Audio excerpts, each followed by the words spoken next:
Wait minute ప్రోగ్రామ్ని వీక్షించడానికి ఆన్లైన్కి వచ్చినటువంటి మీకు ప్రభు పేరట శుభములు కలుగునుగాక. ఆమేన్. ప్రియమైన వారలారా, దీర్ఘాయుష్వంతులుగా మీరు ఉండాలి అని దేవుడు కోరుకుంటున్నారు.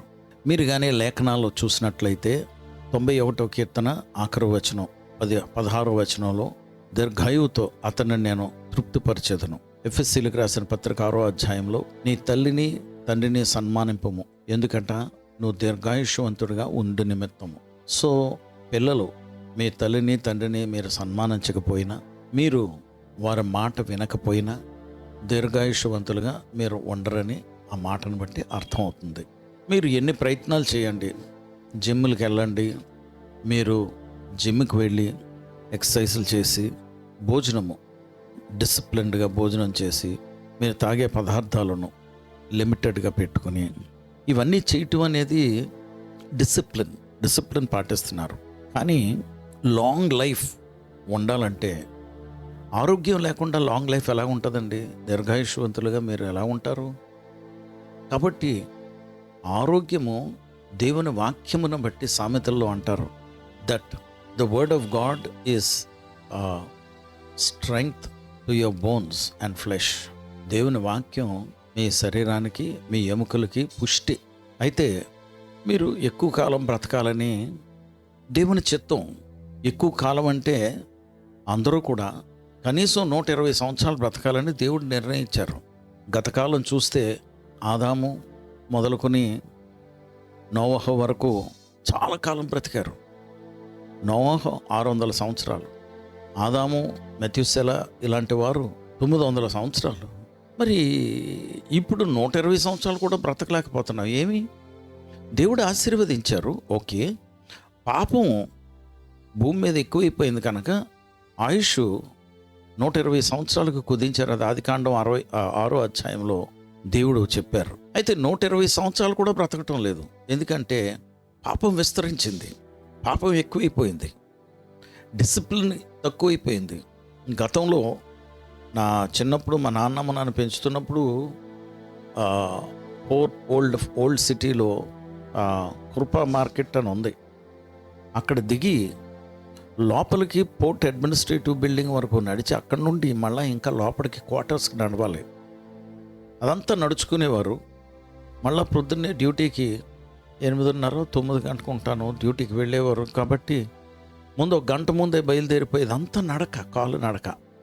ఇప్పుడైతే మనకి స్కూటర్ లేకపోతే, మోటార్ సైకిల్ లేకపోయినా ర్యాపిడో ఉంది, మోటార్ సైకిల్ ట్యాక్సీలు ఉన్నాయి, వాటికి రకరకాల పేర్లు ఉన్నాయి.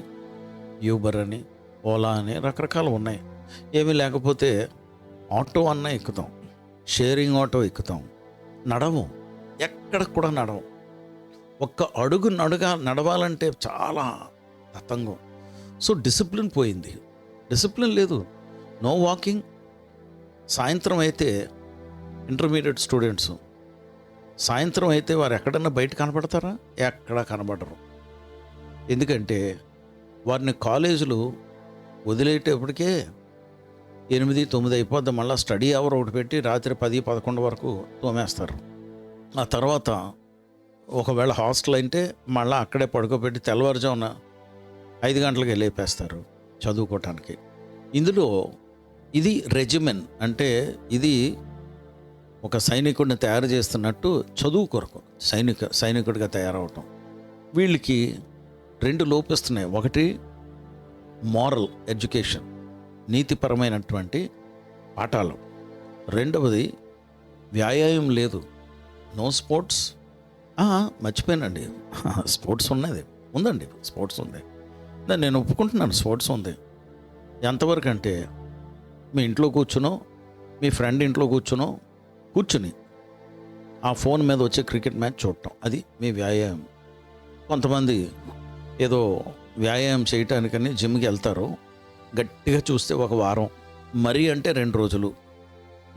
నో డిసిప్లిన్, ఏకాగ్రత లేదు, మారల్ ఎడ్యుకేషన్ లేదు.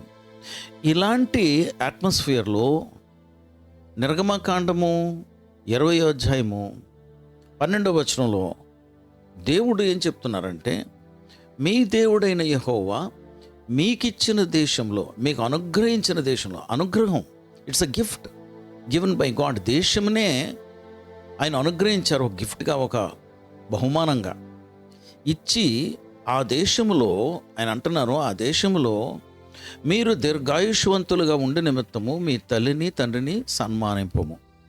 Honour your parents.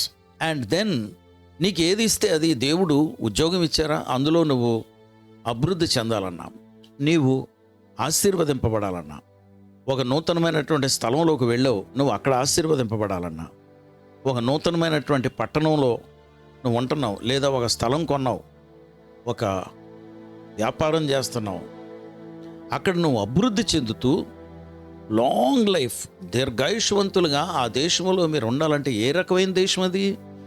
పాలు తేనె ప్రవహించే దేశమును దేవుడు ఇజ్రాయెల్ ప్రజలకి అనుగ్రహించి, అక్కడ నువ్వు ఈ ఆశీర్వాదాలన్నీ నువ్వు అనుభవించాలంటే నీ తల్లిని తండ్రిని సన్మానింపుము అన్నారు. ఎందుకంటే కనబడని దేవునికి సాదృశ్యము భూమి మీద కనబడే నీ తల్లిదండ్రులు, whether they are godly parents or not.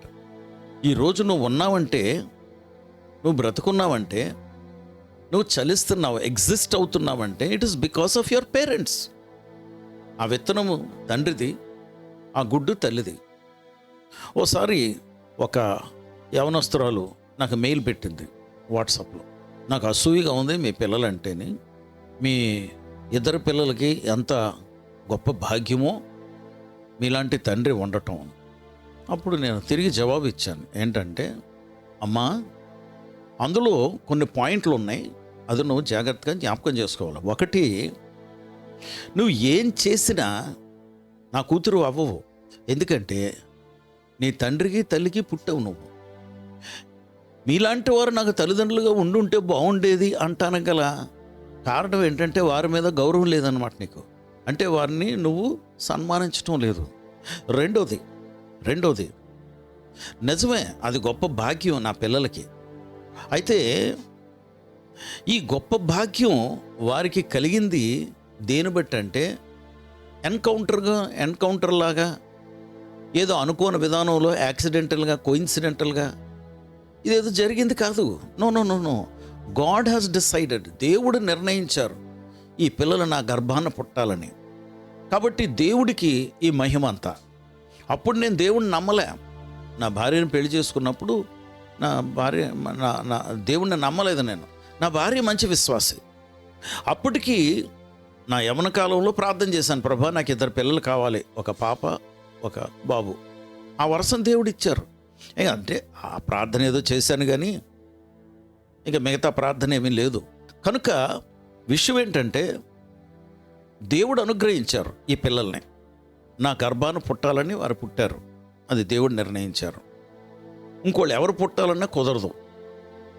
మూడో విషయం చాలా ఇంపార్టెంట్. మూడో విషయం, నా ఆత్మీయ బిడ్డలుగా మీరు పరిశుద్ధాత్మ చేత నాకు అనుగ్రహించిన ఆత్మీయ బిడ్డలు మీరు.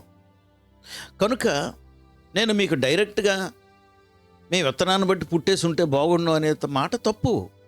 ఎందుకు తప్పు అంటే, దేవుడు అనుగ్రహించి ఈయన ఫాదర్హుడ్లో, ఈయన ఆత్మీయ తండ్రిగా ఉండే ఆయన ఆధ్వర్యంలో నువ్వు పెరుగు అని దేవుడు నేను నాకు అప్పచెప్పారు. ఏదైనా వాళ్ళ తల్లిదండ్రులు చూస్తే ఏదైనా భోజనం పెడుతున్నారు, వసతులు ఇచ్చారు, అక్కడ పడుకుంటున్నావు, కాలేజ్ ఫీజులు ఇస్తున్నారు, కడుతున్నావు, చదువుకుంటున్నావు, పెళ్లి చేస్తారు. కానీ ఆ పెళ్లి చేసేటప్పుడు కూడా నేను ఆశీర్వదించకుండా ఉంటానా? ఆశీర్వదిస్తాను. కాబట్టి ఎక్కడ నా పిల్లలుగా ఉండకుండా ఉంటున్నారంటే, వాళ్ళు ఫీజులు కట్టడం, డిసిప్లిన్ చేయటంలో, ఒకవేళ ఇంటి దగ్గర డిసిప్లిన్ చేయటంలోనో, మీ వసతులు మీకు కలుగు చేయటంలోనో లేను.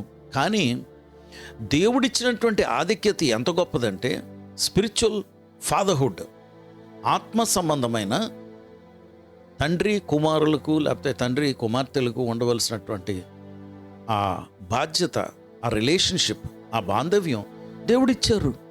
మరి అది ప్రాముఖ్యం అని ఎత్తకుండా, నీ కూతురునైతే బాగుండు, నీ కొడుకునైతే బాగుండు, చిచ్చి ఎలాంటి తండ్రికి పుట్టాను, ఎలాంటి తల్లికి పుట్టాను, మీరు దీర్ఘాయుష్వంతులుగా ఉండాలంటే ప్రభా మా నాన్నగారిని బట్టి మీకు వందనాలు. నిజమే తాగుబోతు, నిజమే స్థిరం లేదు, నిజమే ఇలాంటివాడు అలాంటివాడు, లేకపోతే మా అమ్మ అలాంటిది.